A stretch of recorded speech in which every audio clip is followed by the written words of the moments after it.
Good afternoon, PE 101 strength and conditioning students. We are going to get right to it. We are on our 6th lesson plan. Today we're going to be talking about two more acronyms regarding programming principles, and these are the SPORT principle and the FIT principle. Okay, the SPORT principle stands for specificity, progression, overload, reversibility, and training effects or adaptations. Specificity is pretty simple. We already discussed that a lot in regards to your SMART goals, and I want you to pull those up right now and review them because you'll be using it for your later assignment that I will discuss at the end of this video. So specificity essentially is training for your sport or training for your SMART goal, training for the activities and exercises that you are completing. A perfect example of this essentially would be if I was a long distance runner, my training should be specific towards running. I'm not going to be training very anaerobically and training for a 1 rep max on my bench press. Vice versa, if I am an elite powerlifter, I'm not going to be running for the benefits of trying to improve my mile time.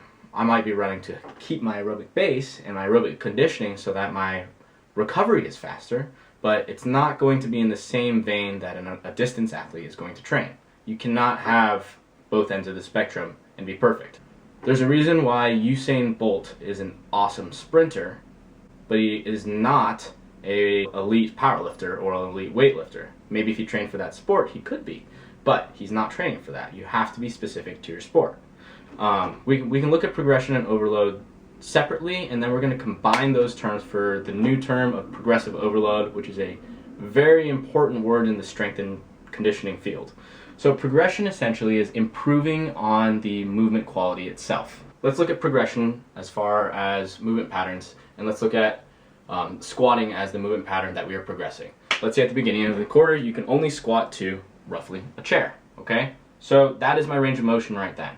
But as the quarter goes on and I'm increasing the strength in my quads and I'm building more elasticity and I'm more confidence going down, I can remove that chair and squat lower. So I'm increasing and improving the movement quality itself when I'm squatting. For overload, we use this term overload in terms of increasing volume or increasing intensity. When we discuss overload, we can use squats as the example again. We're going to use more numerical data to describe this. So we can increase the amount of volume by increasing the amount of sets or the amount of repetitions in those given sets. So instead of doing 5 sets of 5 for week 1, and then week 2, let's say we take 5 sets of 5 for week 1, then for week 2 we have 5 sets of 8. So now we've went from 25 total repetitions to 40 repetitions between those 2 weeks. So that's an increase in volume over that weekly period. And this term that we're now about to discuss is called progressive overload. That linear progression over time. Just like a straight line, y equals mx plus b. And we can use the oldest story in the book, a Greek wrestler by the name of Milo Croton, I believe. He was told he's a wrestler, he was told to get stronger to carry the calf up a hill. When he was younger, the calf was pretty small. As he got older, but this was a day-to-day thing, he had to carry that calf every single day up the hill. Granted, I would want you to take rest days, but for the sake of the story, let's just keep it and say that he carried that calf every single day until it became a bull. And it went from being 50 pounds to 250 pounds, and he was able to carry it every single day. So he increased the amount of volume because it got heavier over time every single day for 3, 4, 5, 6 years, something like that.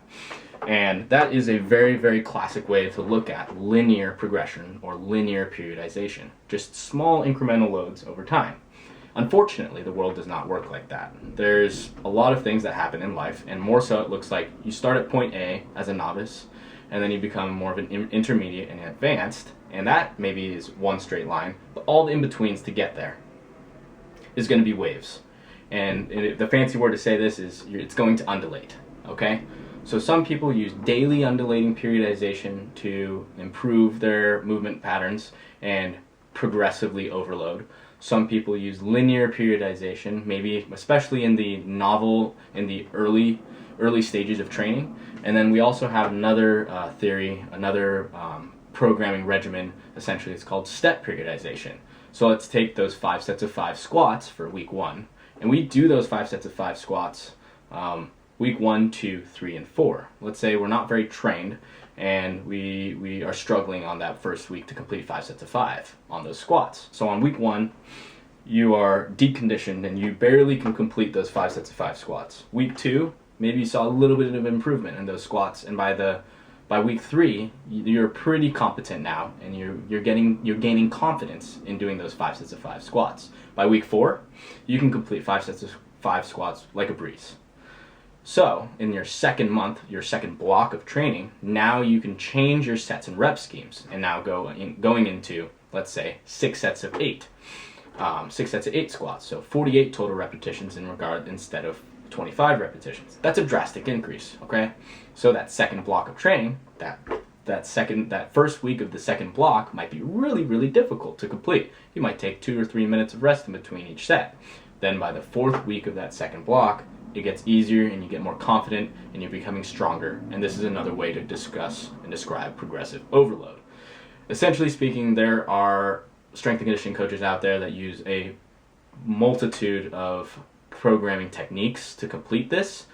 What works for you is going to be dependent on how you train, what you're training, and how you respond to that training. So there's no one size fits all. I'd say right now, if you're in the beginning stages of exercise, keep it simple and use just a linear progression until you start stalling out.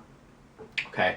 Use that linear periodization and take advantage of that right now while you're in this kind of beginning earlier stages of training, because over time the law of diminishing returns occurs and you're going to plateau out eventually. I'm not trying to be pessimistic about this at all, but I do want you to have a realistic attitude about how training occurs and what eventually does happen as you train longer. When you become more of an intermediate to advanced strength training athlete or aerobic athlete, things get harder to train because you've become so conditioned in that field, and you've now leveled off and you have to change the stimulus. And that's a topic for intermediate training, intermediate weight training. Maybe I'll discuss that in another time, but for the sake of this video, we'll keep progressive overload to those terms. So now we can talk about reversibility. So let's use the COVID-19 pandemic as an example here. And let's say for New Year's, you decided you were going to start exercising. You decided one of your goals is to go into the weight room and begin bench pressing. And you've done this now for roughly 3.5 months. So essentially you've built up that, you started benching at the beginning of the year, and you can now do 4 sets of 10 with 95 pounds on your barbell bench press. And then the pandemic ends and you go right back to that barbell that you had touched 2 months ago, maybe 3 months ago, and you try to go lift it. And it's so heavy and you can barely do it. And you used to be able to do this for 4 sets of 10. This is what reversibility is. You have detrained, and if you don't use some of those adaptations and keep up to date on those, you're going to lose it. We can slow this process down by doing, let's say for upper body, push-ups. You can slow this process down by doing some pull-ups because it's still a upper body exercise. You can slow this process down by just being physically active still, but you will not keep the same gains that you had at the beginning. It's impossible. If you don't train for a couple of months, naturally atrophy is going to occur. There is a silver lining here though. Because you've accumulated those gains though in the past, it'll be faster to accumulate them when you restart and hit that reset button than you would have if you had never done it before. So maybe it took you 3 months to get to 4 sets of 10 with 95 pounds. By mid-March you had hit that goal. It's not going to take you 3 months to hit that goal when you go back to the gym because of the training adaptations that you've already accumulated in the past. Okay, so now we can talk about the physiological effects that happen, and there are 3 different major subgroups. So neurally, you become better at exercises that as you do them more. It's a very simple process. It's just like how a kid learns how to walk. Neural adaptations occur, and then walking becomes just an innate thing that you do. It's the same thing with benching. You become a better bencher over time because your neural responses become better. So that happens within the first couple weeks. That's why you experience soreness, because you're not used to it. Maybe 6 to 8 weeks down the road, wow, I start to put on a little bit of muscle. That's what we call hypertrophy. Physiological adaptation that occurs is essentially that you build muscle and increase your skeletal muscle size within around 6 to 8 weeks of training. So then we can discuss tendons, ligaments, and bones, and these take a long time for physiological adaptations to set in. These take up to months to years. But as you become stronger, let's say, and more proficient in your squat and building strength in your quads, your patellar tendon becomes stronger as well. It becomes more resilient. This is what we call as bulletproofing those tendons, ligaments, and bones. And if you do this correctly with the proper dose and the response occurs and you rest accordingly, you will build a stronger and healthier body as far as bones, tendons, ligaments, neurally, as well as skeletal muscle size. It takes months to years to increase your bone mineral density. But this is the reason why we want our elderly to participate in resistance training and strength training. We don't want them to deadlift 405 pounds off the first get-go, but we do want to fight osteoporosis and osteopenia by instilling proper and safe strength training routines at a younger age. So the next topic we're going to talk about is a little bit more simple, and it's called the FIT principle. This stands for frequency, intensity, time, and type. So this one is a lot less dense than the sport principle. Frequency essentially stands for the amount of times that you are exercising per week. For intensity wise, this is how you are dictating how hard your workout was. So we can use something called the rating of perceived exertion, RPE, and you can think about 10 being the maximal effort.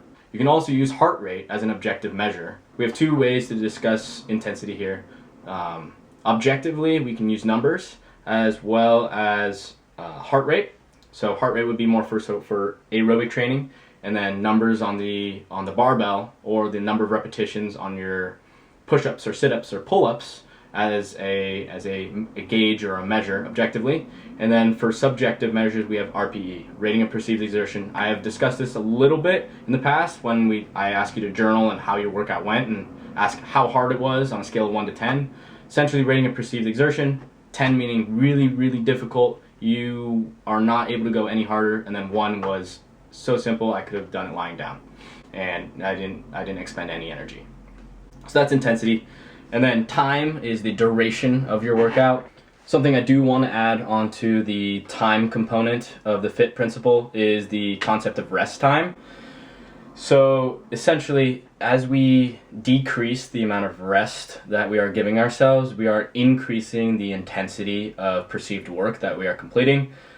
This works for aerobic and aerobic training, and it kind of is going to fall into an intense bout of exercise if you're going to be resting minimally. For example, you're going to be completing what we call a Tabata workout today. That doesn't stand for anything. It was actually after a Japanese scientist, I believe, and he instilled it in the CrossFit regimens. But Tabata essentially is 20 seconds on, so you're going to be completing 20 seconds of work and then 10 seconds of rest. So you have a 2-to-1 work to rest ratio, and you'll be doing that over 8 total rounds. So you're really only doing 2 minutes and 40 seconds of work, but during that 2 minutes and 40 seconds of work is very high intensity exercise. So that would mean, so for your duration of rest, if your duration of rest is lower, your intensity is going to be higher. Essentially, when you're training for ultimate strength and power, you're going to be wanting at least 2 minutes of rest, okay? If we're training more so for hypertrophy, we're going to want roughly about 1 to 2 minutes of rest. If we're going more so for muscular endurance, we can look at rest times as about a minute or less. So in that Tabata range, that might be a high intensity exercise, but we're not going for ultimate strength and power there. We're going for as much exercise we can complete in 2 minutes and 40 seconds of work. And that type of training is very important. It's an intense bout of exercise, but it's not what we would necessarily use on the power and strength end of the spectrum. We'd use this more so to build muscular strength or muscular endurance, a little bit more so towards hypertrophy as well. The last T would be type, or the mode of exercise, and this goes back to specificity.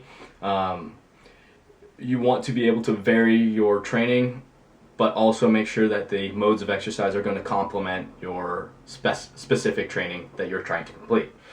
Essentially what you're going to be doing for your homework, you're going to review your SMART goal, see where you are with it and give an example of how to improve your SMART goal using some of the principles you learned today.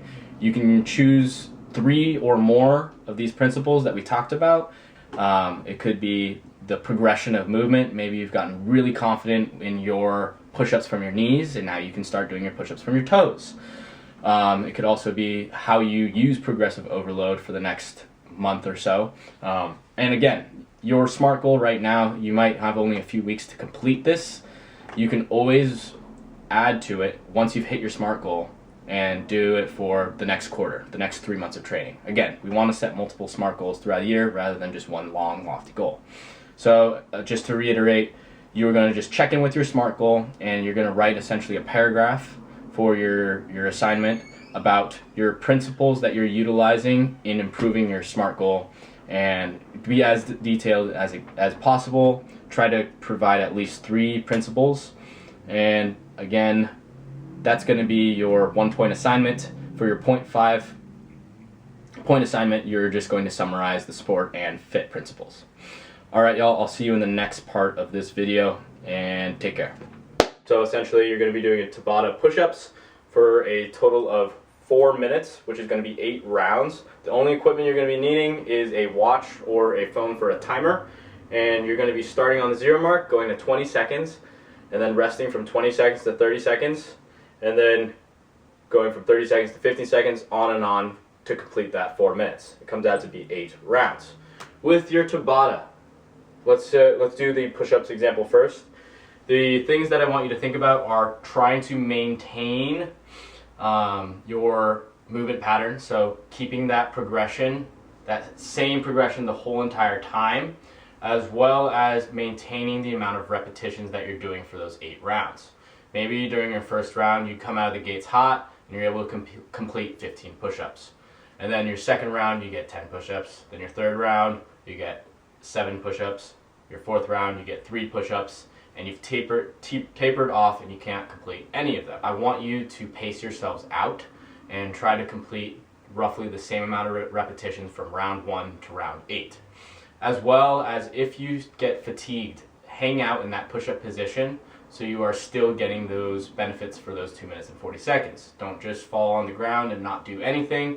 Still build structural integrity during that time. So with your push-ups, again, we've done these so many times now. You're going to go for that 20 seconds, and I'm going to demonstrate for just a few repetitions, and then you can rest, shake out your arms, and then once that 10-second rest time is up, you go right back into it. For squats, don't cheat your reps. Keep that range of motion the same the whole entire time. If it helps to bring a chair over and squat to the chair every single repetition, go for it. Just tap the chair, don't try to sit down into it and rest there. If it helps to use your couch, or if it helps to have a mirror, try to maintain that range of motion for those 4 minutes, for the 2 minutes and 40 seconds of work in that 4-minute bout for your squats. So that's going to be your first workout. I want you to complete and record how many repetitions you got each round and what it ends up being for those total of 8 rounds for that 4 minutes. And then take 2 minutes to rest in between doing your Tabata push-ups, and then complete your Tabata squats. And do the same thing for that. For your second workout, you're going to be completing a 12-minute AMRAP of the following movements. And I don't think we've done any of these exercises, so I'm going to demonstrate. You're going to be doing 10 Cossack squats, 10 drop squats, 10 plank rotations, and 10 jackknives. I take that back. You have done a variation of the Cossack squat. It's your lateral lunge in your hip flow. So you can see in this plane of view, I'm going to go left first and keeping my torso as high as possible. My foot is externally rotating. I'm not keeping it just up front. I'm at a kind of diagonal here, and I'm lunging off to the side, trying to keep my torso upright as much as possible. And then I come back. So again, it'll look like this. And this will be 10 drops, or 10 Cossack squats each side. So it'll be a total of 20 squats. So you can do 10 on this side, and then come over and do 10 on the right side. You're going to feel this in your groin, feel this in your glutes, a little bit of hamstrings, a little bit of quads. After you've done 10 Cossack squats on each side, so that'll be really 20, you're going to do 10 drop squats. With these drop squats, essentially want you to kind of get onto the balls of your feet and then drop. You're gonna have a little bit of torso lean, and that's okay. I'm just wanting you to work on going from your power position right here into more your squatting position right here. Okay, so you're just gonna try to get your hands to the ground, okay? And you're gonna get 10 of those. Then you get 10 plank rotations. You are going to be rotating using your obliques, but resisting some of that rotation through your thoracic and maintaining that lumbar the whole time. So here I'm on my left side. I'm moving slowly onto my right side. You can put a hand up if you'd like.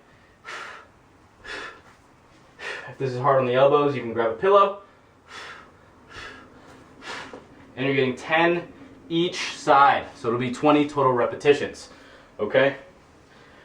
Then you're going to be doing 10 jackknife sit-ups. This is going to be a precursor to your V-ups. You're going to be on your bum, laying all the way back here. And essentially what I'm going to try to do is keep my low back on the ground, and I'm bringing my hands to clap underneath my legs.